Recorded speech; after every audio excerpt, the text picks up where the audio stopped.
আপনার ভোটার আইডিতে নাম, ঠিকানা বা বয়সে ভুল আছে, অথবা আপনি প্রথমবার ভোটার হতে চলেছেন, তাহলে এই খবর আপনার জন্য। পশ্চিমবঙ্গে শুরু হতে চলেছে ভোটার তালিকার বড় রকমের পরিবর্তন। কে বাদ যাবে, কিভাবে নাম তুলবেন, সময় কতটুকু, এই ভিডিও একবার দেখে নিন। প্রতিটি নাগরিকের জেনে রাখা জরুরি। নমস্কার বন্ধুরা, আমি শান্তনু মালিক। আপনারা দেখছেন ওয়েক আপ বেঙ্গল নাও। আর আজকের ভিডিওতে আমরা বলবো পশ্চিমবঙ্গের ভোটার তালিকা সংক্রান্ত এক গুরুত্বপূর্ণ খবর নিয়ে। নির্বাচন কমিশন এবার রাজ্যের প্রতিটি মানুষের ভোটার তালিকা যাচাই করতে চলেছে। মৃত, ভুয়ো বা একাধিক নামে থাকা ভোটারদের নাম কাটা যাবে, আর যারা 18 বছর হয়ে গেছে তাদের নাম নতুনভাবে যোগ হবে। তো এবার জেনে নিই কি হচ্ছে এই ভোটার তালিকায়। এটি হচ্ছে একটি স্পেশাল ইন্টেন্সিভ রিভিশন বা SIR, মানে ভোটার তালিকার একটা বড়সড় যাচাই অভিযান। যাদের নাম ডুপ্লিকেট, যারা মারা গেছেন, যারা ঠিকানায় থাকেন না, তাদের নাম কাটা হতে পারে। একই সঙ্গে 18 বছরের ঊর্ধ্বে সকল ভারতীয় নাগরিককে ভোটার তালিকায় যুক্ত করার জন্য উদ্যোগ নেওয়া হয়েছে। তো কবে থেকে শুরু হবে এই প্রক্রিয়া?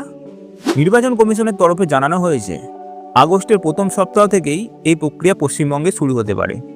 তবে 28শে জুলাই সুপ্রিম কোর্টে একটি গুরুত্বপূর্ণ শুনানি আছে। যদি আদালত কোনো বাধা না দেয়, তাহলে এই অভিযানের ঘোষণা হয়ে যাবে। বন্ধুরা, এবার জেনে নেব কোথা থেকে আবেদন করবেন। আপনি আবেদন করতে পারেন আপনার BLO অর্থাৎ বুথ লেভেল অফিসারের মাধ্যমে, বা অনলাইনে www.nbsp.in এই ওয়েবসাইটের মাধ্যমে। আবেদন জমা নেওয়া হবে 1 আগস্ট থেকে 1 সেপ্টেম্বর 2025 পর্যন্ত। চূড়ান্ত ভোটার তালিকা প্রকাশ হবে 30 সেপ্টেম্বর 2025। তো এবার জেনে নেওয়া যাক আবেদন করতে কি কি নথি লাগবে। নির্বাচন কমিশন পরিষ্কার বলেছে এই 11টি নথি বৈধ: জন্ম certificate, passport, driving licence, pan card, চাকরির ID, স্কুল সার্টিফিকেট, গ্যাসের বিল, ব্যাংক পাসবুক, আয়কর রিটার্ন, জল বা বিদ্যুৎ বিল ও পেনশন নথি। কিন্তু আধার কার্ড, ভোটার কার্ড বা রেশন কার্ড গ্রহণযোগ্য নয় এই যাচাইয়ের ক্ষেত্রে। কি কি ভুলের জন্য আপনার নাম কাটা যেতে পারে? ভুল বয়স, ডুপ্লিকেট নাম, আপনি যেখানে ভোটার সেখানে এখন থাকেন না, কেউ মারা গেছেন কিন্তু নাম এখনো তালিকায় আছে। এবার জেনে নেব ইতিমধ্যে কি হচ্ছে পশ্চিমবঙ্গে।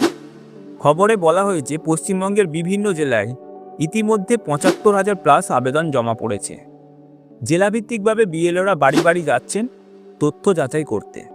এটা চলবে আরও 1 মাস। বন্ধুরা, এই ভোটার তালিকা শুধু ভোট দেওয়ার অধিকার নয়, এটা আপনাকে প্রমাণ করে আপনি দেশের নাগরিক। তাই ভুল তথ্য থাকলে এখনই আবেদন করুন। আপনার BLOর সাথে যোগাযোগ করুন অথবা অনলাইনে নিজেই ফর্ম জমা দিন। ভিডিও ভালো লাগলে সাবস্ক্রাইব করুন, লাইক দিন আর শেয়ার করে সবাইকে জানাতে ভুলবেন না।